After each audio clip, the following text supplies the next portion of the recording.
दोस्तों, क्या आप परमाणु बम की कहानी सुनकर चौंक जाएंगे? तो चलिए शुरू करते हैं। सब 1938 में शुरू हुआ, जब जर्मन वैज्ञानिकों ऑटो हान और फ्रिट्ज स्ट्रासमन ने यूरेनियम परमाणु को तोड़ दिया।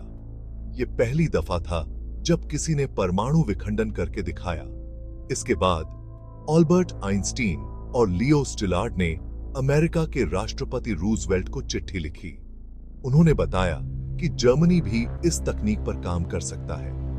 साल 1942 में अमेरिकी सरकार ने मैनहट्टन प्रोजेक्ट शुरू किया, एक बहुत ही गुप्त मिशन जिसने दुनिया का पहला परमाणु बम बनाया। इस प्रोजेक्ट के लीडर थे वैज्ञानिक रॉबर्ट ओपेनहाइमर। 1942 में न्यू मैक्सिको के रेगिस्तान में पहला परमाणु बम फोड़कर देखा गया। इसे ट्रिनिटी टेस्ट कहा गया।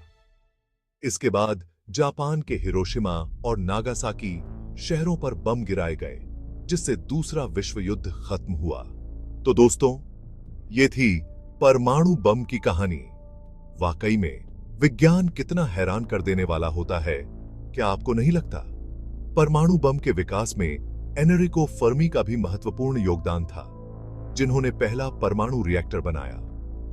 लॉस अलामोस लैबोरेटरी में वैज्ञानिकों ने बम के डिजाइन पर काम किया। गैजेट नामक पहला परमाणु उपकरण ट्रिनिटी टेस्ट में इस्तेमाल हुआ। हिरोशिमा और नागासाकी पर बम गिराने के बाद इसके प्रभाव ने पूरी दुनिया को हिलाकर रख दिया।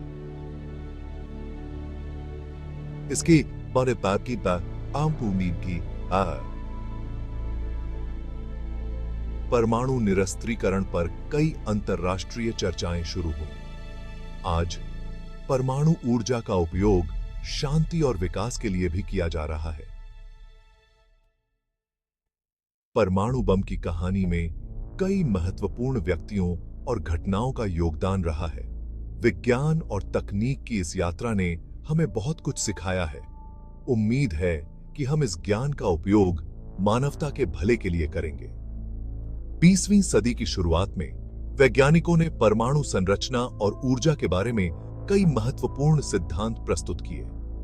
नील्स बोहर ने परमाणु मॉडल पर काम किया, जिसने आगे चलकर परमाणु बम के विकास में मदद की।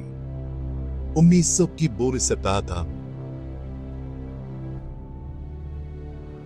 उसमें जेम्स चैडविक ने न्यूट्रॉन की खोज की, जो परमाणु विखंडन के लिए महत्वपूर्ण था। इन खोजों ने परमाणु विखंडन के सिद्धांत को समझने में मदद की। मैनहट्टन प्रोजेक्ट के शुरुआती चरणों में वैज्ञानिकों ने कई चुनौतियों का सामना किया। उन्होंने परमाणु रिएक्टरों के विकास पर भी काम किया, जो ऊर्जा उत्पादन के लिए महत्वपूर्ण थे। 1942 में एनरिको फर्मी ने शिकागो में पहली नियंत्रित परमाणु श्रृंखला प्रतिक्रिया को सफलतापूर्वक अंजाम दिया। इसके बाद कई परमाणु सुविधाओं का निर्माण किया गया। लॉस अलामोस लैबोरेटरी में वैज्ञानिकों ने बम के डिजाइन पर गहन शोध किया। गैजेट नामक पहला परमाणु उपकरण ट्रिनिटी टेस्ट में इस्तेमाल हुआ। ट्रिनिटी टेस्ट के दौरान वैज्ञानिकों ने विस्फोट के प्रभावों का अध्ययन किया। हिरोशिमा और नागासाकी पर बम गिराने के बाद इसके प्रभाव ने पूरी दुनिया को हिलाकर रख दिया। इसके बाद परमाणु निरस्त्रीकरण पर कई अंतर्राष्ट्रीय चर्चाएं शुरू हुई। आज परमाणु ऊर्जा का उपयोग शांति और विकास के लिए भी किया जा रहा है। परमाणु बम की कहानी में कई महत्वपूर्ण व्यक्तियों और घटनाओं का योगदान रहा है। विज्ञान और तकनीक की इस यात्रा ने हमें बहुत कुछ सिखाया है। उम्मीद है कि हम इस ज्ञान का उपयोग मानवता के भले के लिए करेंगे। 20वीं सदी की शुरुआत में वैज्ञानिकों ने परमाणु संरचना और ऊर्जा के बारे में कई महत्वपूर्ण सिद्धांत प्रस्तुत किए। नील्स बोहर ने परमाणु मॉडल पर काम किया, जिसने आगे चलकर परमाणु बम के विकास में मदद की। 1932 में जेम्स चैडविक ने न्यूट्रॉन की खोज की, जो परमाणु विखंडन के लिए महत्वपूर्ण था। इन खोजों ने परमाणु विखंडन के सिद्धांत को समझने में मदद की। मैनहट्टन प्रोजेक्ट के शुरुआती चरणों में वैज्ञानिकों ने कई चुनौतियों का सामना किया। उन्होंने परमाणु रिएक्टरों के विकास पर भी काम किया, जो ऊर्जा उत्पादन के लिए महत्वपूर्ण थे। 1942 में एनरिको फर्मी ने शिकागो में पहली नियंत्रित परमाणु श्रृंखला प्रतिक्रिया को सफलतापूर्वक अंजाम दिया। इसके बाद कई परमाणु सुविधाओं का निर्माण किया गया।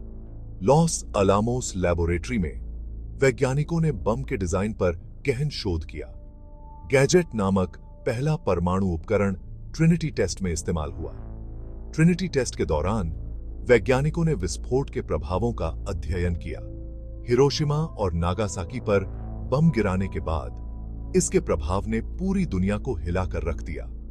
इसके बाद परमाणु निरस्त्रीकरण पर कई अंतर्राष्ट्रीय चर्चाएं शुरू हुईं। आज परमाणु ऊर्जा का उपयोग शांति और विकास के लिए भी किया जा रहा है।